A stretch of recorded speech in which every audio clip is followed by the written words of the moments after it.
le monde va bien. J'espère que vous n'avez pas trop chaud sous cette chaleur accablante. Donc voilà, donc j'espère que vous êtes bien équipés avec une petite bouteille d'eau pour les 40 minutes que nous allons passer ensemble.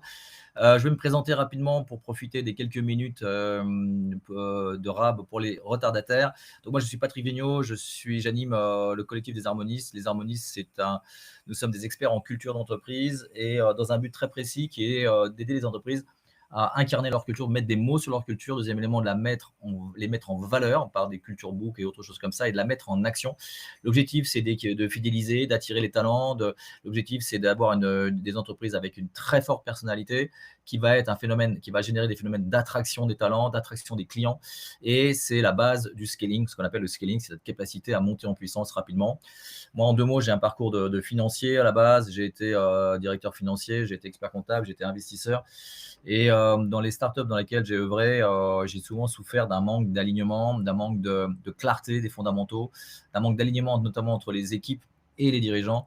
Et c'est ce qui nous a amené, après une petite parenthèse en banquier d'affaires, ce qui m'a amené à lancer ce nouveau métier d'harmoniste, parce que je suis vraiment, et tous les harmonistes sont sincèrement convaincus que c'est tellement mieux de travailler dans une entreprise qui a des fondamentaux clairs, qui a une âme qui est, voilà, qui est puissante, qui est singulière. Donc, oser incarner qui on est en tant que collectif, le mettre en œuvre véritablement par les valeurs, par la raison d'être. Donc, on accompagne les entreprises à devenir entreprises à mission, à travailler sur leur impact, à travailler sur leur raison d'être, sur leur vision et bien sûr sur leurs valeurs, qui fait partie à 100% de la culture. C'est l'un des éléments clés de la culture. C'est le thème d'aujourd'hui. Donc, bienvenue à tous. J'espère que vous m'entendez bien. Pour terminer, il y a un petit chat. Pour terminer l'introduction, il y a un petit chat en bas à droite.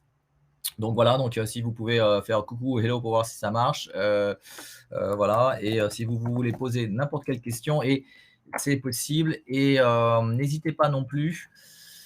Je vais vous faire interagir. C'est-à-dire que je change un petit peu le format cette fois-ci, parce que bon, bah, c'est un peu le début de l'été. Donc bonjour Erwan, bonjour Denis, bonjour Noémie. Et l'idée, c'est de vous faire interagir, d'interagir avec vous et d'essayer de traiter vos cas concrets, parce que c'est ça qui compte. Donc la première question, donc on va aborder les valeurs d'entreprise. On va les aborder dans leur mise en action concrète, dans leur définition, et on va essayer de répondre à vos questions que vous pouvez avoir. Donc j'y vais directement. Pour vous, quelles sont, première question que je vous pose, qu'est-ce que vous cherchez à atteindre à travers les valeurs? Les valeurs pour vous seraient idéalement un levier pour quoi faire? Voilà, donc si vous pouvez donc utiliser ce petit chat, voilà, qu'est-ce que vous rêveriez? Ben, vous seriez content, vous seriez heureux si, grâce à un travail sur les valeurs, vous aboutissiez à quoi? Voilà, je vous laisse 10 secondes pour y réfléchir. Ça permet aussi alors se développer, dit Patrick. Oui, alors ça, c'est vraiment très intéressant. Ce sont les fondations de l'entreprise pour fédérer. Voilà, donc là, on est dans les choses très puissantes, là. On est dans bâtir des fondations solides, motiver, bravo, management des équipes, Céline, donner du sens, créer un sentiment d'appartenance, fédérer et faire grandir les hommes, donc l'entreprise. Voilà, il y a du lourd, là, bravo, performer, évoluer. Alors, c'est intéressant, Noémie, pourquoi l'évolution? L'engagement pour Caroline. Corso, des valeurs nous permettent d'aller tous dans le même sens. Alors, oui et non, Corso, on va le voir. C'est plutôt la raison d'être qui va vous permettre d'aller dans le même sens. Mais là où vous avez raison, Corso, c'est que les valeurs vous permettre de créer un cocon de confiance, va permettre à créer un ADN commun, un plus petit dénominateur commun qui est à la base de la confiance. Donc en fait, il faut bien distinguer, et c'est la première chose, il faut bien distinguer la raison d'être, la vision, l'ambition, la stratégie, qui vont être une dynamique, qui vont donner du sens, qui vont donner de l'énergie, avec les valeurs. Et les valeurs, c'est un petit peu différent, c'est du comportemental. Et ça, c'est un truc, donc on confond souvent les deux. Souvent, on se dit la culture, c'est les valeurs, ou la culture, c'est la raison d'être. Non, la culture, c'est les deux. C'est à la fois le sens et c'est à la fois comment on se comporte, comment on s'organise, etc. Donc, c'est ça qui est très intéressant. Voilà, donc là, on voit déjà ce qui est super intéressant dans vos réponses à tous, et bravo, parce que vous couvrez beaucoup de choses, c'est la diversité de l'impact des valeurs. C'est-à-dire que les valeurs vont toucher énormément de choses. Et vont toucher la motivation, vont toucher l'engagement, si je remonte un petit peu sur ce que vous avez dit. vont toucher les fondamentaux qui vont permettre de mettre les équipes en autonomie. C'est vraiment les fondations, vont permettre le développement. C'est vraiment les valeurs qui vont être une des bases du comment on se comporte en interne et vis-à-vis des clients pour se développer, pour scaler. Ça va être à la base, comme le dit Hafner, de monsieur ou monsieur, madame Hafner, de la motivation. On est motivé lorsqu'on est en confiance, on est motivé lorsque, voilà, il y a un climat qui, on se comprend et ça, les valeurs vont jouer un rôle clé. Voilà, donc vous avez tous raison. Alors, je vais vous raconter l'histoire d'une entreprise qui est en développement. Là, on est typiquement dans les entreprises qui vont très, très vite. Donc moi, c'est des entreprises qu'on aime bien chez Beharmonist et c'est une entreprise qui s'appelle Le Hibou qui fait, une plateforme de freelance qui permet aux directeurs informatiques des groupes d'avoir accès à des freelances informatiques. Voilà, il y en a plein déjà, il y a Malte, il y en a d'autres. Pourquoi le Hibou? Et le Hibou fait un carton, marche très très fort. Et je vous ai mis là un article et un podcast que je vous recommande de lire, l'article et d'écouter le podcast. Surtout, n'hésitez pas à vous abonner à nos podcasts qui s'appellent Harmony Inside. Je vais vous mettre les liens. Pourquoi? Parce que donc on fait une chaîne de podcast qui met en valeur des entreprises avec une vraie belle culture et qui la mettent vraiment en valeur. Donc là encore, des entreprises qui ont mis des mots sur leur culture, qui les ont mis en valeur, qui ont osé avoir une singularité forte et puis qui la mettent vraiment en action et ces dirigeants témoignent de ce que cela leur apporte. Donc si vous allez sur Apple Podcast, sur ce que vous voulez, vous tapez Harmony avec un Y Inside et vous allez avoir tous ces témoignages qui sont vraiment formidables. Donc voilà, et Christophe, qui est l'un de nos clients, vraiment pour lui, le travail sur les valeurs, ça a été un des éléments déclencheurs dans la structuration de son entreprise. C'est vraiment ça, c'est ces mots que j'ai juste repris, les mots qu'il dit, c'est sa colonne vertébrale. Ça a vraiment permis un alignement. Il a senti au départ, lorsqu'il était à peu près 15-20 collaborateurs, aujourd'hui ils sont 60, 70, 80, il a vraiment senti qu'il y avait un besoin que les choses convergent. Les valeurs étaient vraiment l'un des éléments clés dans la convergence. Il y a aussi le sens, on l'a dit, mais c'est vraiment l'adhésion. Et là, ce qui est très intéressant, c'est que dès qu'on a la moindre écart, des moindres tensions, on se réfère à nos valeurs et on analyse la problématique au regard des valeurs. Et souvent, en faisant ça, ça lui permet de déminer cette valeur et de trouver des solutions en disant ah oui, il y a un petit décalage là, on n'est pas totalement dans nos valeurs, et ça permet d'avoir un référentiel qui permet à tous de se référer et de pouvoir résoudre des problématiques de la façon dont le hibou souhaite les résoudre. C'est chaque entreprise a ses valeurs, a son ADN et souhaite se comporter et souhaite résoudre les problèmes, prendre des décisions à sa façon. Et c'est cette façon-là qui est intéressant de formaliser. Et c'est le rôle des valeurs. Donc, c'est vraiment la façon dont on prend les décisions. Alors, n'hésitez pas à me poser des questions si vous avez, vraiment des réactions par rapport à ça. Et pour reprendre un peu tout ce que vous avez dit, les valeurs sont quelque chose d'extrêmement important. Il y avait Disney, le fondateur de Disney, qui disait c'est tellement facile de prendre des décisions lorsqu'on a des valeurs bien calées ou quelque chose comme ça. Et c'est vraiment ça. Donc, on retrouve ces notions d'alignement, on retrouve cette notion de cohésion, de confiance. C'est un plus petit dénominateur commun. C'est-à-dire qu'il ne s'agit pas de cloner les personnes, il s'agit de trouver le plus petit dénominateur commun qui va faire que dans notre différence, dans notre richesse d'origine, dans notre richesse d'expérience, dans notre richesse socio-démographique, on a ce point commun, on a cette façon de se comporter qui est clé et qui est fondamentale, qui est important pour nous. Ça peut être la transparence, ça peut être la réactivité, ça peut être l'autonomie, ça peut être le combat, ça peut être l'innovation, ça peut être plein de choses différentes. Donc en fait, c'est comment on souhaite se comporter. C'est vraiment quelque chose d'important. Et c'est en créant cette confiance, en créant cette cohésion dans l'équipe, ça va aussi permettre à débloquer, à favoriser l'autonomie. C'est pas suffisant, il n'y a pas que ça qui vont permettre de développer l'autonomie, il y a d'autres choses, mais c'est l'un des facteurs qui vont vraiment ancrer l'autonomie. Et derrière tout ça, quand vous avez une entreprise qui commence à se faire confiance, vous avez une cohésion, vous avez des équipes plus autonomes et vous avez aussi un certain degré d'exigence qui est mis par les valeurs. Ça, c'est très intéressant. Souvent, on voit les valeurs sous un côté assez bienveillant, assez comportemental, etc. Non, vous pouvez avoir comme Netflix des valeurs de responsabilité, d'excellence. Vous pouvez avoir des valeurs c'est des critères très importants de performance parce que c'est des critères comportementaux. On veut qu'on se comporte comme ça à l'intérieur de l'entreprise et à l'extérieur vis-à-vis des clients. Donc, c'est vraiment, et c'est comme ça qu'on va générer la satisfaction client. Donc, c'est très, très lié, les valeurs. C'est créer ce squelette, c'est cette base qui vont être à à la source de votre performance, dans la façon dont vous-même vous réalisez la performance. C'est pour ça que vos clients vous choisissent. C'est vraiment, vraiment important. Derrière les effets, c'est aussi lorsqu'on est en phase avec les valeurs d'une entreprise. Personnellement, lorsque mes valeurs personnelles sont en phase avec les entreprises, les valeurs de mon employeur, je me sens bien. J'ai un collectif qui est en phase avec mes valeurs. J'ai un manager qui manage aussi en fonction de ça. J'ai des décisions qui sont prises en fonction de ces critères, donc je me sens bien. Je ne l'exprime pas forcément avec des mots aussi clairs, mais voilà, je me sens bien et donc j'ai tendance à être beaucoup plus fidèle à des entreprises qui incarnent ces valeurs. Alors, en parallèle, pour cette fidélité, là encore, il faut du sens, cette fameuse quête de sens, qui n'est pas l'objectif de ce séminaire, qui sera peut-être celui d'août auquel je vous invite de participer. Mais donc, ce n'est pas suffisant, mais c'est l'un des éléments clés. Donc, derrière, c'est cette notion de fidélisation. Est-ce que j'ai raté quelque chose dans les motivations? Est-ce que vous en voyez d'autres par rapport à ça? Est-ce que vous avez des questions sur à quoi servent les valeurs? Je vous laisse quelques secondes pour taper votre premier ressenti dans le chat.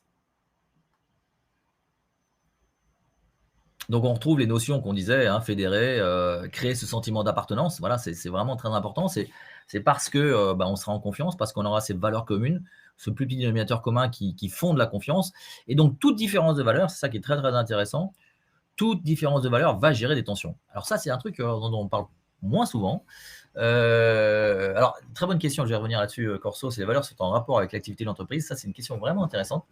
En fait, dès qu'il va y avoir des incompatibilités de valeurs, voilà, il y en a un qui est très ouvert et l'autre qui est très process, très structuré. Vous avez quelqu'un qui est très dans la réaction et l'autre qui est très dans l'attente, etc.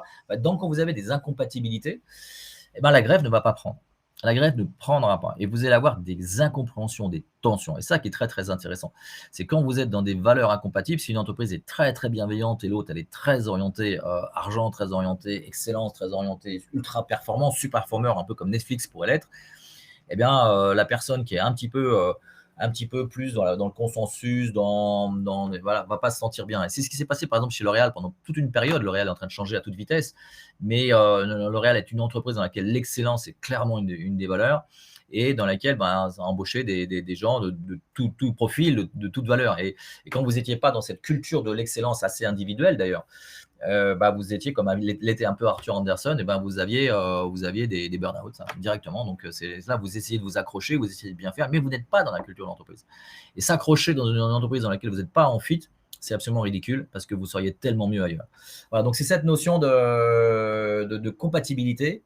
On se sent bien, mais si on n'est pas dans les valeurs, fuyez.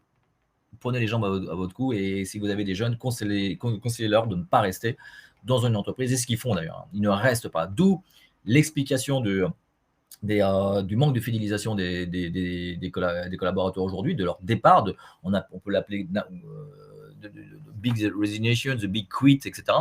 Mais en fait, aujourd'hui, des jeunes qui sont dans une entreprise dans laquelle les valeurs sont incohérentes, sont pas claires, il n'y a pas d'exemplarité, ces gars-là, ils partent. Ils partent immédiatement parce qu'ils savent qu'il n'y a pas d'avenir, en fait, à court terme. Et donc, ils n'ont pas envie de s'accrocher dans une entreprise qui n'est pas exemplaire, qui n'est pas authentique, qui n'est pas en phase avec leurs valeurs. D'où l'importance des valeurs. C'est que vous avez un lien direct entre la fidélisation des équipes et la vraie incarnation des valeurs. Et on voit qu'il ne s'agit pas seulement de les définir, il faut vraiment les vivre. Voilà, alors j'ai envie de continuer, si vous le voulez bien, notre petit parcours de découverte du monde des valeurs. Alors, qu'est-ce qu'une valeur? Qu'est-ce qu'une valeur? Allez-y, je vous encourage à vous oser lancer quelques définitions d'une valeur. C'est quoi une valeur? Alors, j'en profite pour répondre à la question de monsieur ou madame ou mademoiselle Corso. Les valeurs sont en rapport avec l'activité de l'entreprise. Oui et non. Oui, totalement, parce que les valeurs vont être la façon dont on va servir les clients. C'est vraiment les valeurs, vraiment, c'est les mêmes en fait. Vous avez un même jeu de valeurs. Généralement, quelquefois, j'ai vu des entreprises qui avaient des valeurs pour l'interne et des valeurs pour l'externe. Non, moi, ça me paraît une aberration personnellement. Mais voilà, les valeurs vont jouer à la fois en interne et en externe. Donc, c'est la façon dont vous allez servir le client. Donc, effectivement, quand vous êtes dans une activité de service, vous allez avoir des valeurs qui vont être orientées vers service client, etc. Mais on va dire, des entreprises qui auraient exactement la même activité peuvent avoir des valeurs radicalement différentes. C'est tout à fait possible. Et la façon dont ces entreprises vont servir le client va être radicalement différente. Et elles vont s'adresser à des populations de clients qui cherchent des choses différentes. Voilà. Donc, est-ce que vous êtes dans l'extrême bienveillance, etc. Est-ce que vous êtes dans l'extrême efficacité? Vous allez avoir des clients qui vont chercher des choses différentes. Donc, c'est vraiment une façon très importante de se comporter. Donc, à la fois, les valeurs sont indépendantes de votre activité, mais elles sont complètement, je dirais, elles vont imprégner à fond la façon dont vous allez servir le client. Est-ce que je ne sais pas si c'est clair? Alors, on y va, on voit vos définitions des valeurs. Vous voyez que c'est pas si facile que ça. Alors, c'est comme une boussole.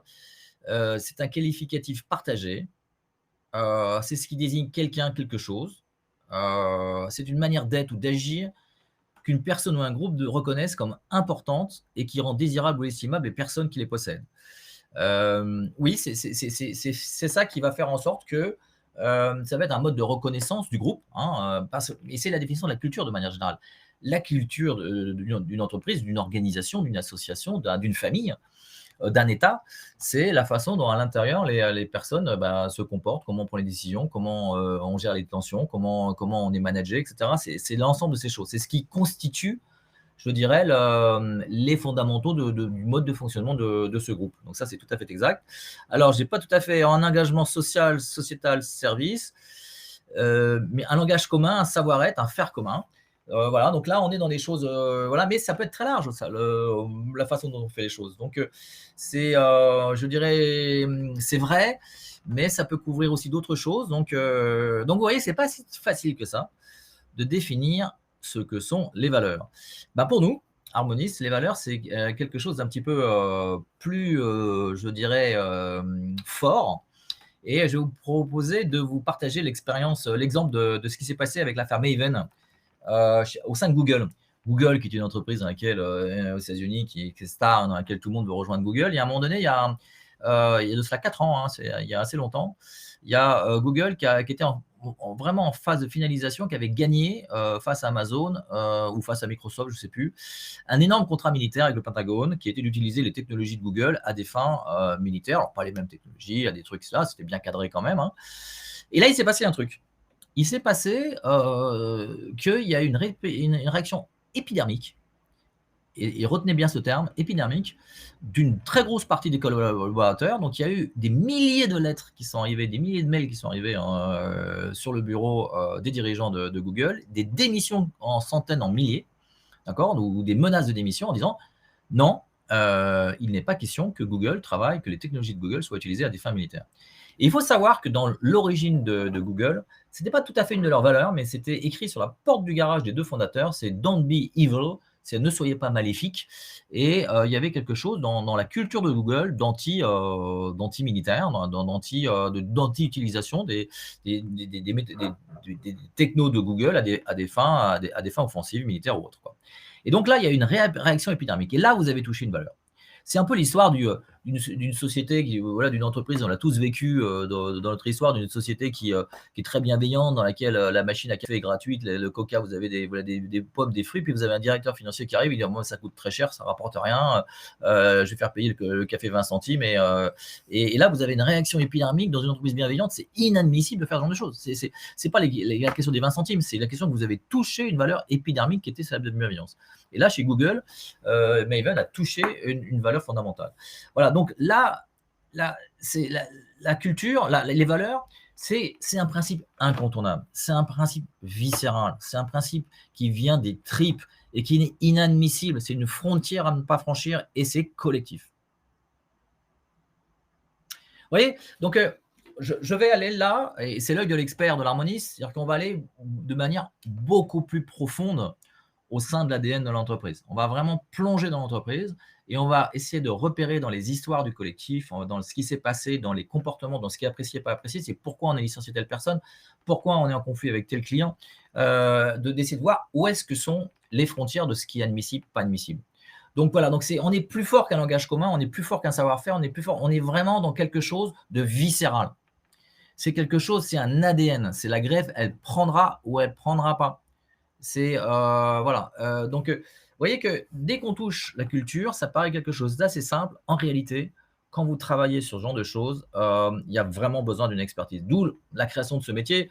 C'est pas pour vendre ce qu'on est, mais vraiment, on a senti, en tant qu'harmoniste, on a senti le besoin de créer un nouveau métier d'expert en culture pour dire non, mais c'est des notions qui sont délicates, qui nécessitent une vraie introspection. C'est pas si facile que ça à faire. Alors voilà, et on fait souvent, regardez quand Anne, la finalité des missions dans lesquelles on s'engage, les valeurs, on est vraiment dans du comportemental, alors que la finalité des missions dans lesquelles on s'engage, on est dans le sens, et donc on va plutôt être dans le sens, vision, ambition. C'est deux choses vraiment. Donc il y a des passerelles, mais assez vagues, assez loin. C'est-à-dire que la même raison d'être peut être faite par des différents jeux de valeurs, comme on le disait tout à l'heure. Donc, derrière l'ensemble de cette culture, on va le décliner en langage commun, on va le décliner en savoir-faire commun, c'est ce qui va faire. Mais c'est, voilà, les valeurs, on est vraiment sur un truc qui est très profond. Alors, comment avoir des vraies valeurs d'entreprise? Je vous pose la question. Comment vous feriez, vous dire, OK, comment définir mes vraies valeurs à moi, moi collectif, moi entreprise? Comment vous feriez? Ou comment avez-vous fait? Parce que j'imagine que plein d'entre vous l'avez peut-être déjà fait. Donc, comment? Alors, brainstorming. Oui, alors c'est vraiment très, très bien d'avoir cette approche collective. C'est vrai que, souvent les agences de com, par exemple, elles vont venir, elles vont regarder, elles vont dire: «Bah, tiens, dans la plateforme de marque, vos valeurs, c'est ça». Heu, alors elles peuvent avoir raison parce qu'elles peuvent être quelquefois, elles sont très, très bonnes, mais, en général, si vous faites pas un vrai travail, collectif, voilà. Alors, il y a Anne qui dit, «Ça se décrète». C'est une très bonne question. Est-ce que c'est aux dirigeants de définir les valeurs? Il y a un lien très fort entre les dirigeants et les valeurs. C'est souvent les valeurs sont souvent déclinées des valeurs du dirigeant, des valeurs personnelles du dirigeant qui, en tant que décideur, va diffuser dans l'ensemble de la boîte, va infuser l'ensemble de ses valeurs. Et c'est vrai. Et c'est vrai qu'on est 5-10, les valeurs, c'est grosso modo les valeurs des fondateurs. Mais au fur et à mesure où la taille grandit, au fur et à mesure où l'entreprise s'enrichit, vous pouvez avoir des jeux de valeurs qui, voilà, qui avancent et qui évoluent. Donc, il y a un lien très fort, et vous avez tout à fait raison, entre le dirigeant, les valeurs du dirigeant et les valeurs d'entreprise. Alors, en se référant à l'histoire de l'entreprise, c'est très vrai aussi, Julien, parce que l'histoire va révéler pas mal de choses, va révéler notamment dans les moments clés, dans les échecs clés qui peuvent créer des enseignements clés, dans des recrutements clés, voilà, dans des victoires. Pourquoi on a gagné tel client, comment on s'est comporté, etc. Donc les valeurs viennent profondément, et l'histoire de l'entreprise vient faire évoluer les valeurs d'origine du dirigeant. Le partage des réussites et des échecs en collectif. Oui, en fait, les échecs, on souffre d'un échec, donc on évolue. Les réussites fait que souvent, ça ancre des comportements qui nous ont fait gagner. Donc tout à fait, tout ça, c'est des choses qui vont générer l'ancrage profond des valeurs. Et là, on est dans des choses extrêmement profondes. Donc voilà, donc on est d'un côté, vous le voyez très bien, entre les décideurs qui ont un impact très très lourd, et de l'autre côté, la vie de l'entreprise, ses réussites, ses échecs, voilà, qui vont faire évoluer ces valeurs. Alors, comme on dit Anne, demander aux collaborateurs les comportements considérés comme professionnels. Voilà.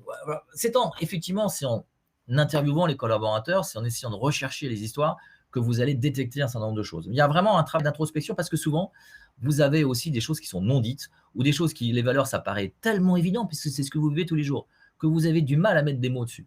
Donc le travail de regard extérieur d'un harmoniste, d'un expert qui arrive avec une vraie introspection, un regard à la fois bienveillant, mais aussi qui regarde comment les gens se comportent, quelles sont les histoires clés, souvent sont très très riches d'enseignements en fait. Et on a souvent des entreprises qui ont des valeurs, mais qui ne les nomment pas tellement, ça leur paraît évident, mais ouais, mais c'est bien à un moment donné de les nommer.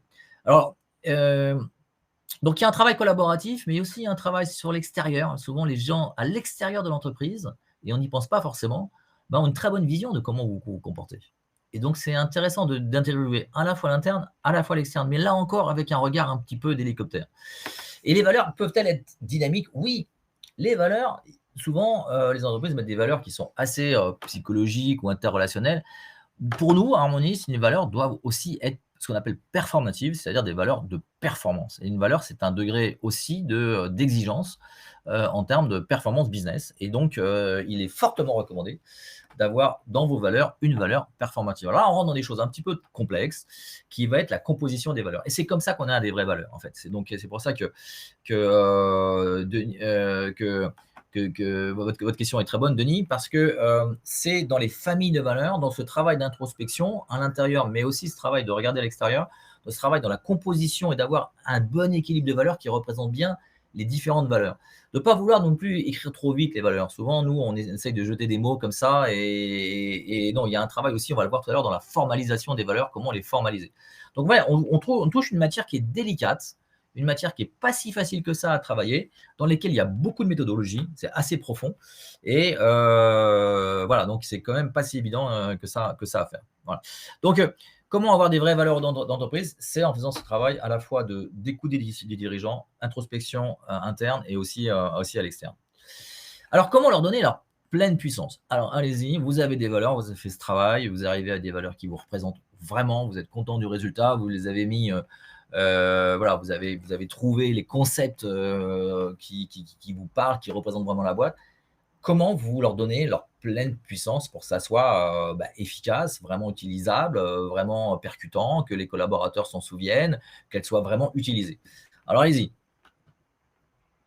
Je vous fais participer, hein, je vous fais un peu bosser alors qu'il fait ultra chaud, hein, j'ai un peu honte, hein.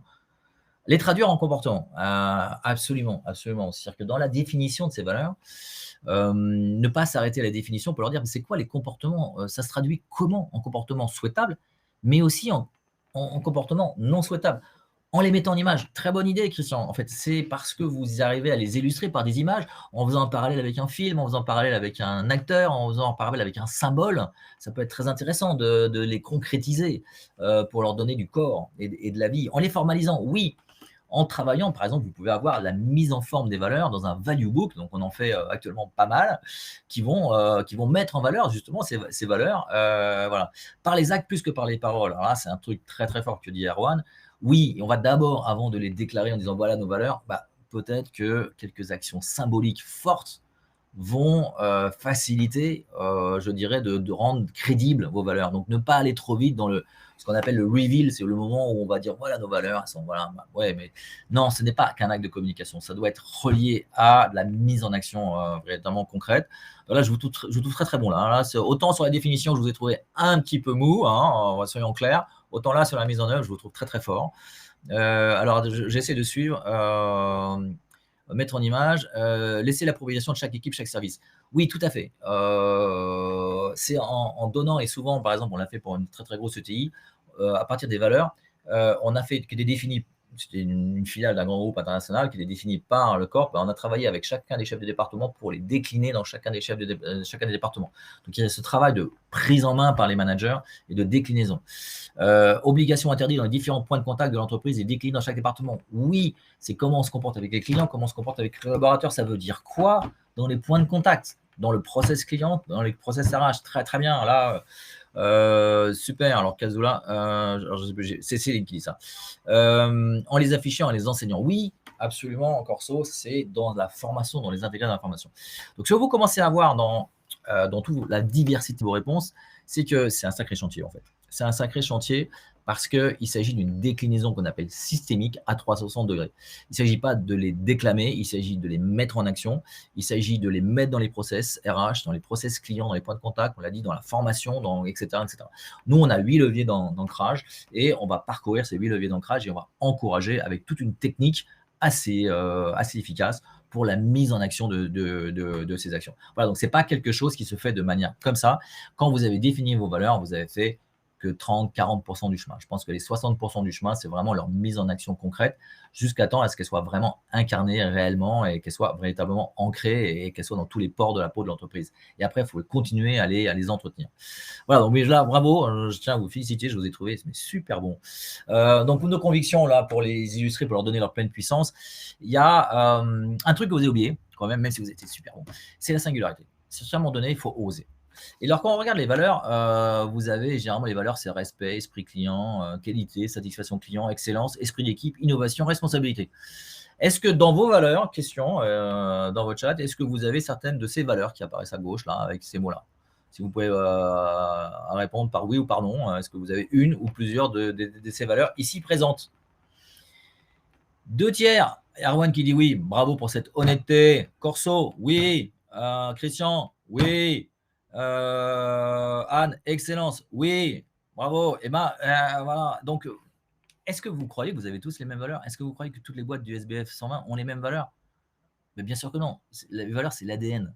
C'est vraiment la façon unique dont vous. Ah, Corso, non, hein, merci, Corso. Mais c'est la façon unique dont vous vous comportez.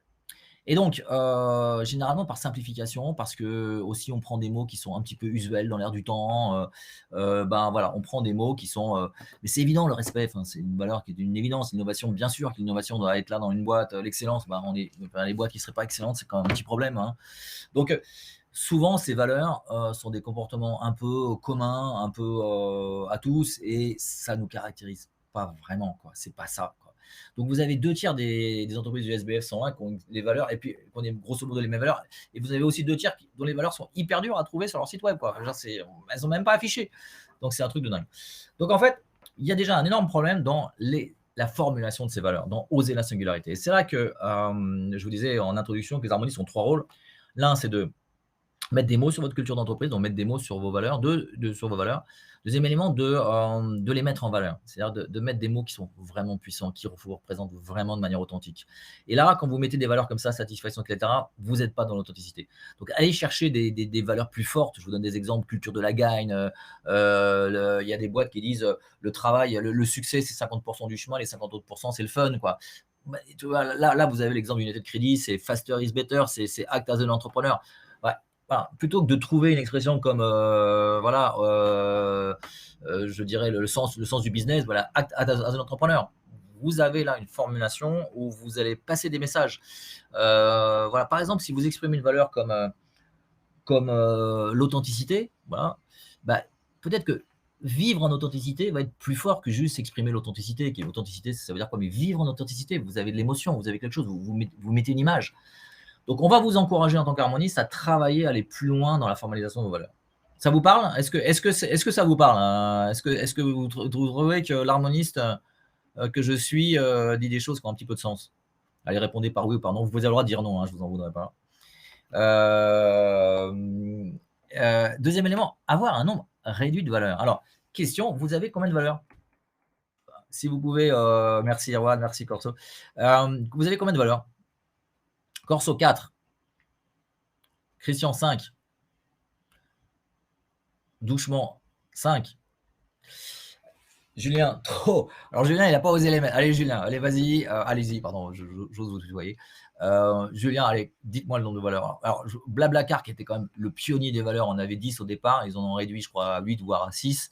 Donc Château Forme, dont on va parler tout à l'heure, qui était vraiment un des pionniers de l'entreprise humaniste avec des valeurs, on avait 7, on les a réduits à 6.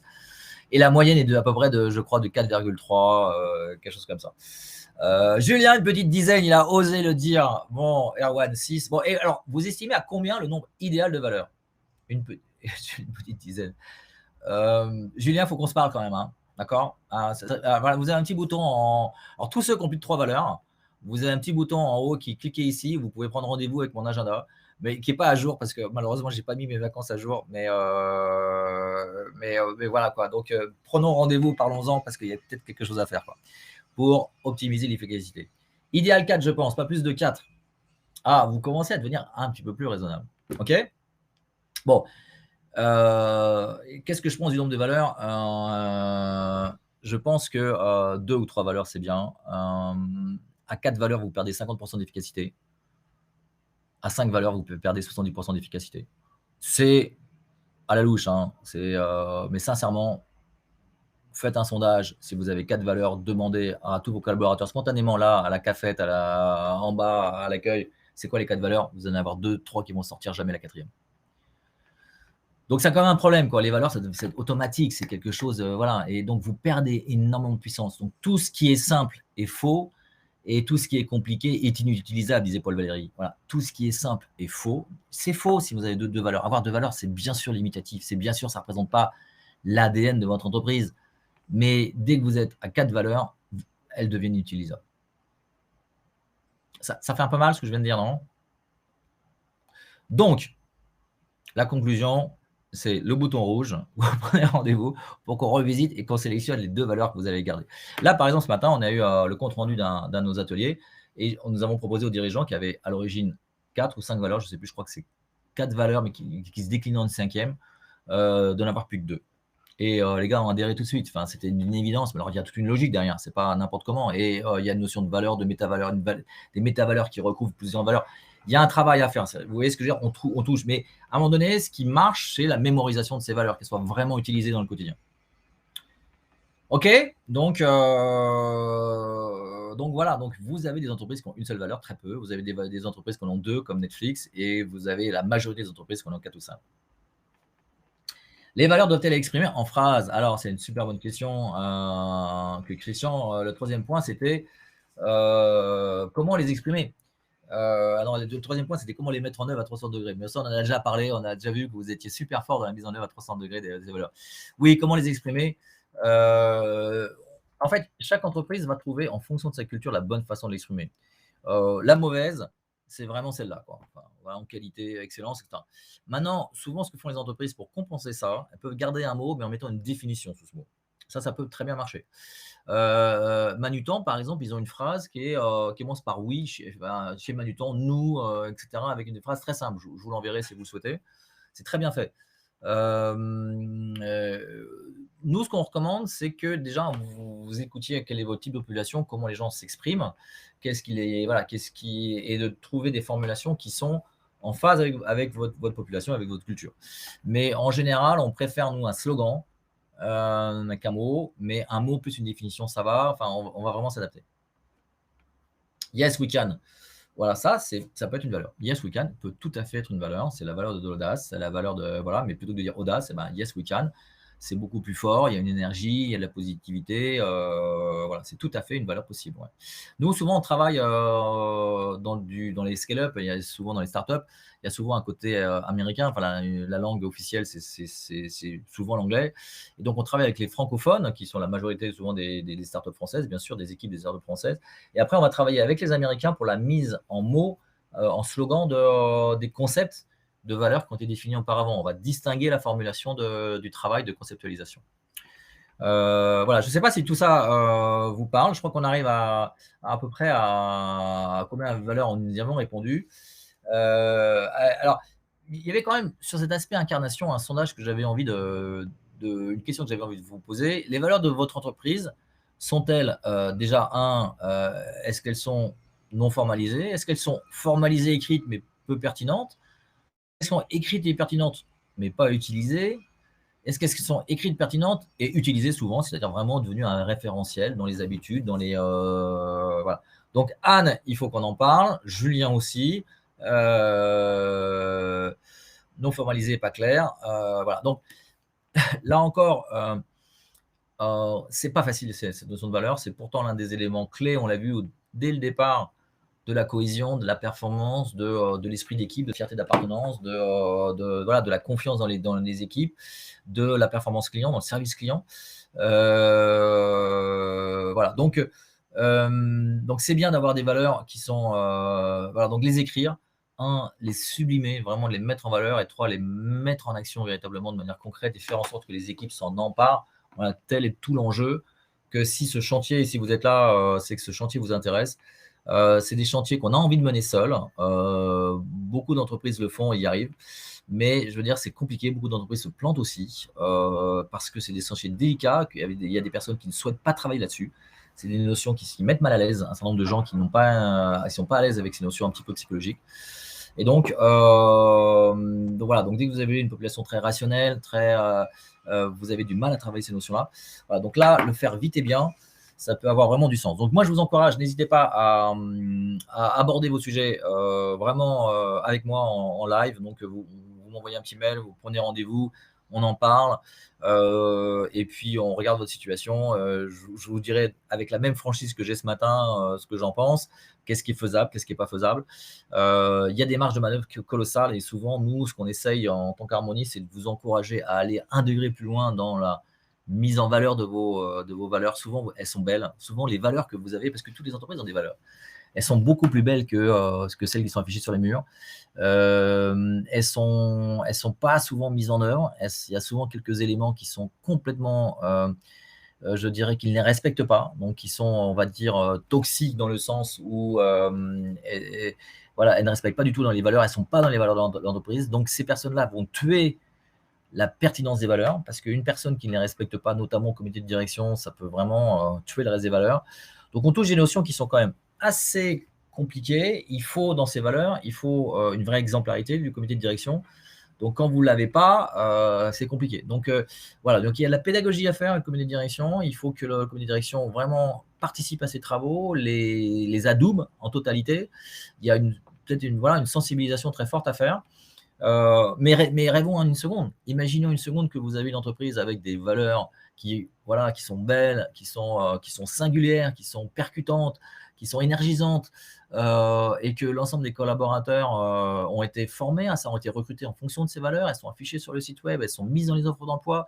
Vous avez recruté en fonction de ça. Les personnes, lorsqu'ils arrivent, ils voient que les valeurs sont vraiment mises en œuvre, qu'ils sont managés par les valeurs, que leur manager va prendre des décisions en fonction de ces critères clés, qu'elles font partie de l'évaluation des collaborateurs, comment on est évalué dans le respect des valeurs, que quelqu'un est promu parce qu'il est un bon ambassadeur des valeurs.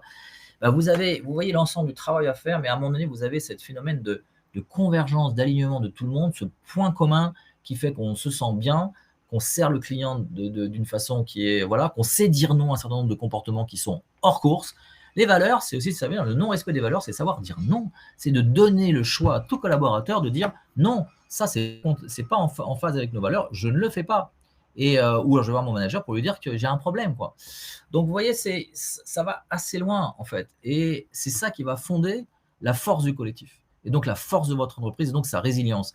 Et on l'a bien vu, on n'a pas parlé, mais on l'a vu dans la période du Covid, les entreprises qui avaient des cultures très fortes, très prégnantes, qu'elles soient formalisées ou non, alors d'autant plus elles sont formalisées, au moment de la période du Covid, on se sent resserrer les coudes, on crée une énergie de dingue, alors que celles qui avaient plusieurs cultures, une culture un peu disparate, c'était très très dur à donner une dynamique, mis à part un peu de façade, ça n'a pas servi à grand chose.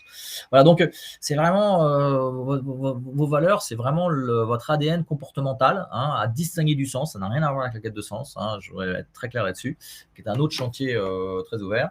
Voilà, est-ce que j'ai couvert l'ensemble? Est-ce que vous avez encore des questions, des choses que je n'aurais oublié de couvrir?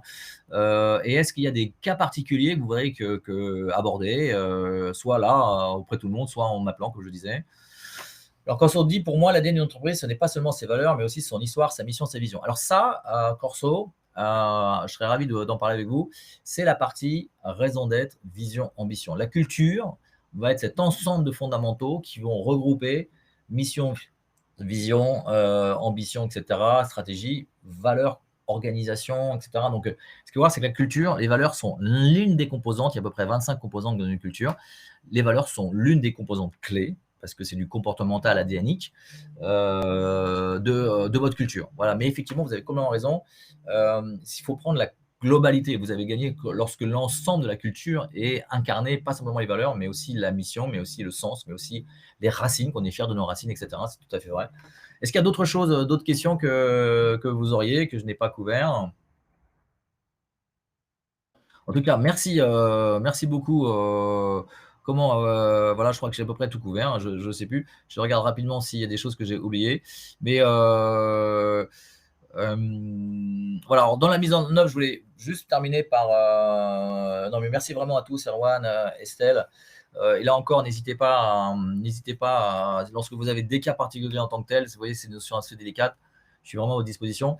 Je voulais terminer avec l'exemple de Châteauforme. Pour moi, Châteauforme est l'une des entreprises emblématiques sur l'aspect culture d'entreprise, et notamment sur la gestion par les valeurs, par le management par les valeurs.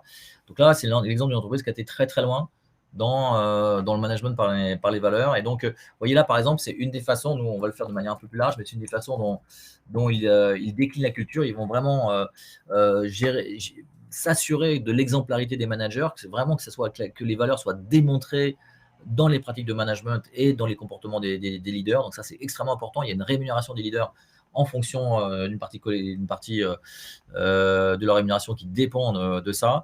Il y a tout un ensemble de rites, de symboles autour de ces valeurs, et il y a toute une reconnaissance, une félicitation du travail de chacun.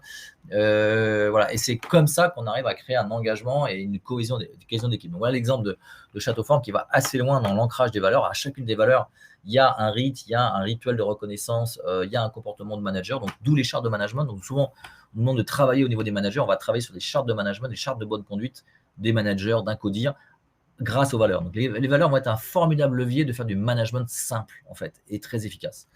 Voilà, je voulais terminer en vous recommandant notre podcast. Vous tapez sur Apple Podcast Harmony Inside. Vous allez avoir à peu près 60 entreprises, dont Mano Mano, dont Nature et Découverte, dont Le Bon Coin, dont Content Square, donc, qui sont toutes et uniquement des entreprises qui ont une très belle culture, qui ont mis des mots sur leur culture, qui l'ont mise en valeur, parce que vraiment ils ont osé, et qui la mettent en action de manière concrète. Et ces dirigeants témoignent de l'importance pour eux, à leurs yeux, de cette culture et comment ça leur a permis de créer cette cohésion, de créer cette dynamique de scale, de grandir en gardant leur âme. Voilà, donc c'est vraiment des témoignages époustouflants, souvent, assez passionnants.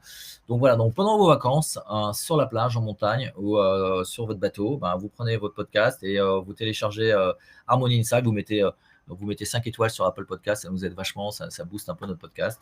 Voilà, il y a déjà plus de 30 000 écoutes, donc c'est quelque chose c'est un média qui est déjà assez puissant. Voilà, donc, mais n'hésitez pas à en parler autour de vous. Et je terminerai en disant, n'hésitez pas à parler des harmonistes. On a voulu vraiment, on a été très, très ambitieux, enfin très, je dirais, on a osé créer un nouveau métier. C'est pas facile de créer un nouveau métier. On est vraiment des experts de la culture. On a vraiment, voilà, donc dès que vous avez des entreprises autour de vous qui se posent des questions sur leur raison d'être, sur leur vision, sur devenir entreprise à mission, sur leur marque employeur, donc on travaille actuellement beaucoup sur l'attractivité des talents et la fidélisation des talents. Pourquoi ? Parce que vous ne pouvez pas avoir de belles marques employeurs si vous n'avez pas une belle culture, c'est juste pas possible. Voilà, donc on travaille souvent sur ces sujets-là et on aide l'entreprise à être elle-même. On ne va pas créer une culture, la culture elle est là, on va y mettre des mots et on va faire en sorte que les collaborateurs la vivent beaucoup mieux, de manière beaucoup plus authentique, et que les managers soient authentiques et exemplaires eux aussi. Voilà, merci beaucoup. On va arrêter là. Je vous souhaite à tous de très bonnes vacances pour ceux qui ne les ont pas encore prises. Et à la rentrée, je crois que le prochain webinaire aura lieu le 24 août et il portera, je n'ai pas encore décidé le thème, mais peut-être sur la raison d'être. Allez, à bientôt, au revoir.